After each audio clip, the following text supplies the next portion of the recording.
Okay, what's up? A bunch of you folks sent me a video on a video that was made like yesterday, I believe, by somebody else that will remain unnamed. And as a Platonist buddy of mine would often say, he said, "You have sinned against the truth." Talking about high megapixel cameras and sensors, and a lot of nonsense about perceptual megapixels. Well, let's set some lies straight here. I'm going to go over a list of facts, and they'll be irrefutable, and you could use those either to educate yourself or to guard your mind against BS and nonsense, because I don't like, that sort of crap. Now, it is the case with high megapixel cameras that they're incredibly important for architectural photography, nature photography, obviously so, especially where someone's shooting a little, red-breasted, whatever the hell it is, 1,000 yards away with a 500 millimeter f4 lens, and they always crop the hell out of their shots. Necessitates a lot of cropping. However, the person doesn't mention in this video that it's not high megapixels that are going to save the day or save your ass when taking a shot like that. Rather pixel pitch. So even then, it's not at all about a high megapixel camera, but about pixel pitch. I keep drilling this through, mentioning this to people, and this person never mentions it in the video. Why do you think someone with a $20,000 lens that's out shooting nature photography is using a DX camera with high pixel pitch? There is more information, translatable data there per square millimeter of the sensor than there is on the larger megapixel camera like the D810, for example. So there's more information per square millimeter on like the D7100, for example, which is 24 megapixel camera, versus a D810. It's like, well, it's got larger photo sites, therefore it has more gain. Yeah, partially true. A lot of that's been eliminated by SNR firmware. But it doesn't work that way. We're talking about millions of points of light. We're talking about the most information per square millimeter, not the ultimate size. So megapixel doesn't account for everything. It accounts for a lot in some things, but that's error number one. When we're talking about pixel pitches, for example, I could roll back to what pixel pitches are, and like on D810 is 4.8 micrometers, on the D7100 is 3.9 micrometers. So this notion that everything is strictly based upon megapixels is absolute nonsense. It's a complete lie. In 5 minutes and 30 seconds into the video, which is a rank heresy. Now, I don't like this lens. I've owned like maybe 4 of these lenses, the 18-55 kit lens nikkor. He calls the lens incredibly unsharp. Well, that's a total damn lie. Check the link below. You'll see a shot from, it's just one of countless that you can find, like from the D3300 24 megapixel Nikon. It's incredibly sharp and perfect. I won't argue that the lens is kind of poorly made. It's made in China, it has a plastic mount, so it's not incredibly durable. It's made to be a cheap introductory kit lens. But if you're going to call that lens incredible, the word sharpness doesn't mean anything. If you mean specifically resolution, that's also a lie. And he goes on to state, well, it will only render the image on, say, 24 megapixel camera at only half the perceptual megapixels. Like the camera, that lens is only going to squeeze half the potential out of a 24 megapixel sensor. And that's just a total damn flat out, it's just a stinking lie. It's a stinking lie. It's a stinking lie. At 6 minutes and 32 seconds of the video, it says that the Zeiss Otis is almost an optically perfect lens. I'll mention this in the next video. Well, that's total nonsense as well. By what criteria are you calling it optically perfect? A lens is the summation of an enormous amount of criteria: micro contrast, accutance, color saturation, resolution, chromatic aberration, bokeh, on and on and on and on. You call that optically perfect? That lens is incredibly sharp, but that's all it is. In resolution, it's near the top. At micro contrast and color saturation and accutance, the lens absolutely sucks. And yes, I have used the lens. So he keeps talking about high megapixel cameras and whether something is sharp or not, and you know, how much you're going to blow a lens up to. I mean, a photo up from like a 12 megapixel or 24 megapixel or 36 megapixel. And he rightly does state, like, you don't need that high of a DPI count on like a billboard that's going to be looked at from, you know, 100 yards away up on top of a pole. That is all certainly accurate. But what actually defines sharpness, and this whole video is about sharpness in relationship to megapixels, that obviously part of that is highly dependent upon the lens. Point number one, it's not strictly resolution that defines sharpness of a lens. You need to go to a link down below. It'll be Cambridge in color. You can take a look at some of the examples. Micro contrast is also that which defines intertonal transmission and adds to the perceived sharpness of a lens. So, you know, let's talk about that. You know, look at this gigantic print. It's like, well, you know, if I look at it really far away, it would be a low megapixel camera. No, I'm looking at it like right here. This is a shot that I took. This is a big honking shot. This is from a 12 megapixel camera. Not only that, I cropped the piss out of it because this was in a crowd of a bunch of other knuckleheads that were wandering around, and I actually had to crop out about 40% of the shot. You know, some things are unavoidable. I often, you know, situations like that, you're just forced to crop. But this is from a 12 megapixel Nikon D3. It's like, you think that lens is sharp? Well, I don't know how far away you're holding it. No, I'm holding it really damn sharp, and it is really damn close, and it's really damn sharp. I mean, what do you think, huh? Yeah, 12 megapixels? I don't know, how much bigger are you going to print? I mean, typically, are you printing out stuff larger than this? Well, sometimes yes, in which case you're an architectural photographer or possibly a landscape photographer. But I mean, I could blow the hell out of this and, you know, cover half this wall over here with this shot. I mean, if I'm standing 5, 6, 8 feet away, which would be the perfect viewing distance to take it all in, it'd still look really sharp because I have distance from it. But, you know, this is ridiculous. I mean, this megapixel slutdom is just an absurdity. So that's point number one. It's not only talking about resolution, which is all this guy addresses. It's micro contrast. That's a property of the lens. If you don't transmit it through the lens, the sensor isn't going to grab it, no matter how good the sensor is or is not, and that's really not an issue anymore at all.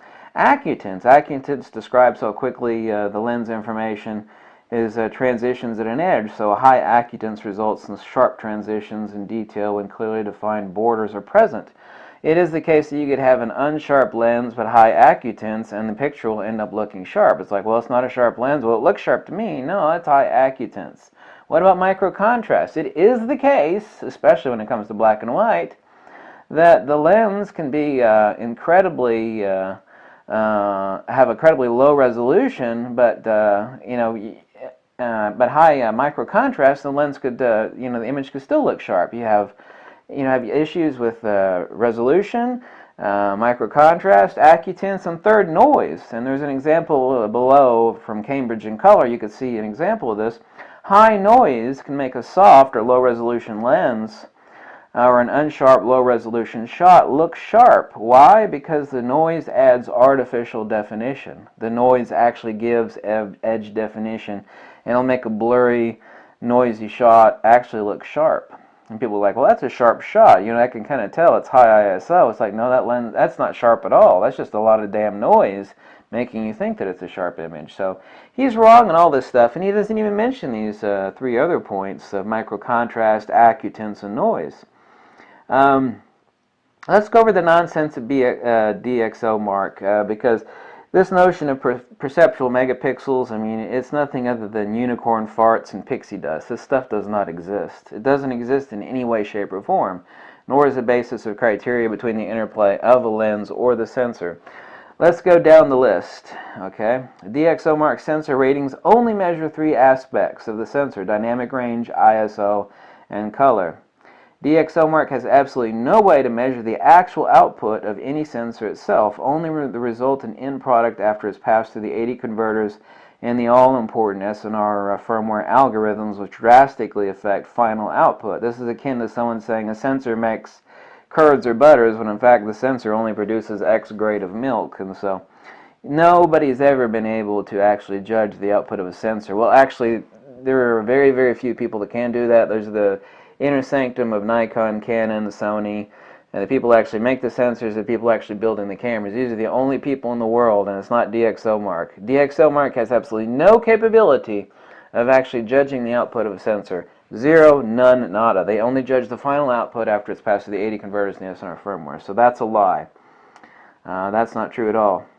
DXOMark has absolutely no way to test micro contrast and color saturation. These are such vitally important aspects of a lens, especially in black and white photography or shooting low contrast, low light scenes.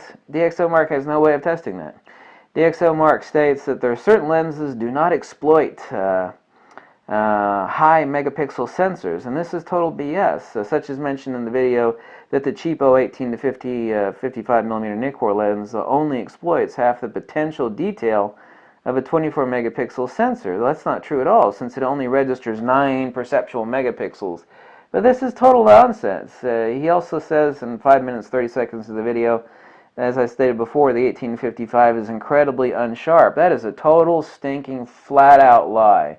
That lens is sharp. I mean, it's damn sharp. It's got really good resolution. It's actually got really decent micro contrast.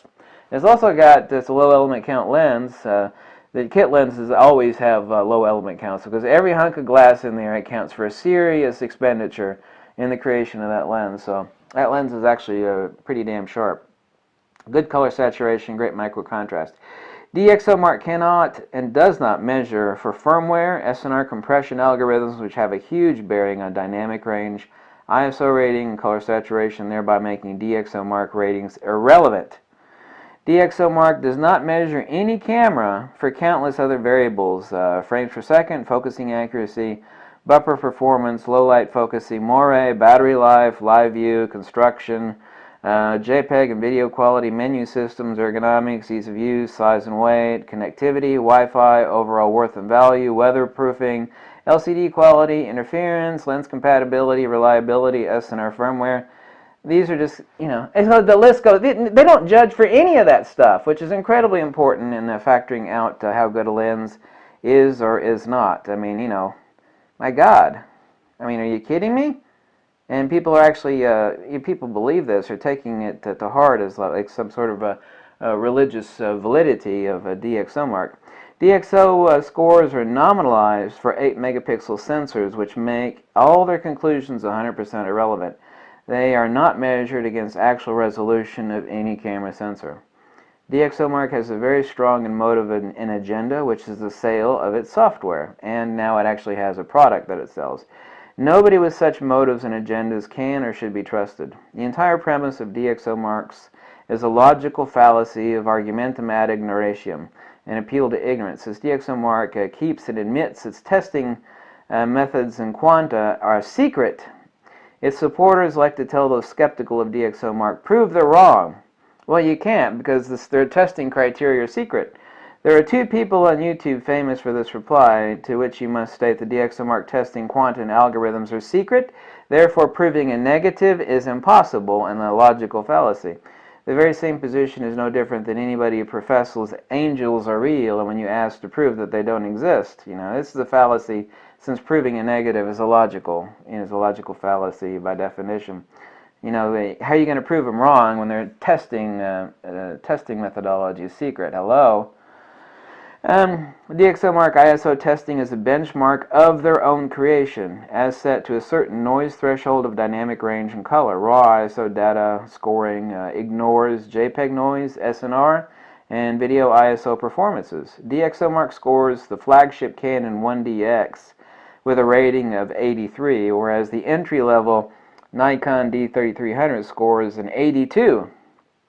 This is completely insane and impossible. There are 14 there's a whole tremendous list that they don't even score anything for. And so there are 14 other Nikon cameras that actually score higher than Canon's flagship, the 1DX.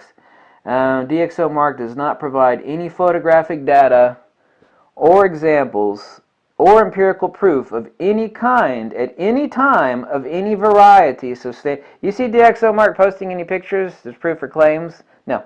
Zero. Zip, zilch, none, nada, nothing. Of those people who support DXOMark's absurd conclusions and protest to prove it, remind them of the fact that those who make the claim must first present the evidence, not the person or persons who protest and contest the claim of the former. This is a fallacy that these people make. It's like, well, prove me wrong. It's like, no, you have to prove you're right. I don't have to prove you wrong. Show me the proof. They can't do it because the testing methodology is a secret. So, DXOMark test scores cannot be independently verified without using their products to do so, which is a logical fallacy of two parts. The insane fallacy is common among religious circles and was used against Martin Luther, for example, who was forced to use Catholic dogmatic doctrine to disprove Catholic dogmatic doctrine. Secondly, this means that objective verification using empirical evidence to disprove DXOMark is impossible, thereby leaving them and the firm control all the facts. This is a convoluted, highly illogical fallacy that no intelligent person can enjoin. The biggest lie of DXOMark is its entirely non-existent creation, the perceptual megapixel, which it states perceptual megapixels is the unit of sharpness measurement. The unit of perceptual megapixels of a camera over the lens combination is equal to the pixel count of the sensor that would give the same sharpness if tested with a perfect theoretical optic as the camera lens combination under the test. This perceptual megapixel isn't a measurement at all. It's an overall score that's completely arbitrary of their own creation. Wholly created by DXOMark and has absolutely no existence or basis in reality, other than a figment without the logarithms which its own software promotes that you need to purchase, and thus subject to the same failings as any other such metric. The very topmost rated lenses by hardcore professional shooters do not stand out at all over the phantasms of ratings as posted by DXOMark. One must intelligently ask themselves if the collective mass of professional photographers who must feed their families and themselves are wrong. If the hidden agenda and motives of DXOMark are in fact incorrect, one, DXOMark does not prove any photographic data or example doesn't provide any, or empirical proof of any kind at any time of any variety to substantiate their claims. Also, DXOMark test scores cannot be independently verified without using their software products to do so. DXOMark at no time has never done a conventional, non-traditional, real-world review of any lens or any camera ever made. Never. All of those who support this religious-based fanaticism are entirely misplaced, and only fools and the foolish amateurish minds that are superficially amazed at the seeming the ocean of false data quanta that they provide. However, as is the case, they have a very strong motive and agenda of which it is their products that they're trying to sell. But getting back to the video, the notion that that resolution is everything, it certainly sure as hell is not. You have to talk about acutance. You have to talk about acutance, micro contrast, and noise. All of these things lead to the perceptual, and this is something DXOMark doesn't even judge for. There's 1,000 criteria of camera lenses that DXOMark has no empirical, they have no ability to judge the micro contrast of a lens, which is so incredibly important, nor the color saturation, which is so incredibly important, and thousands of other little oddball criteria like that. So this is ridiculous. There's only so much you can actually quantify a lens by. I mean, when it comes to color saturation and micro contrast, I mean, the criteria for those are not set for them to verify via their software. Anyway, this video is nonsense. To say that the 18 to 55 is incredibly unsharp, that's a total lie. That is absolutely, totally a lie. It's a junky little kit lens, but it's not totally, not incredibly unsharp. That's just a total lie. So I'm calling falsehood, lie, and nonsense on this video, and also on the totally non-existent unicorn fart and fairy dust nonsense of the perceptual megapixel, which has no existence, no reality whatsoever within photography, the camera, or any lens at all. Thank you for watching. Bye.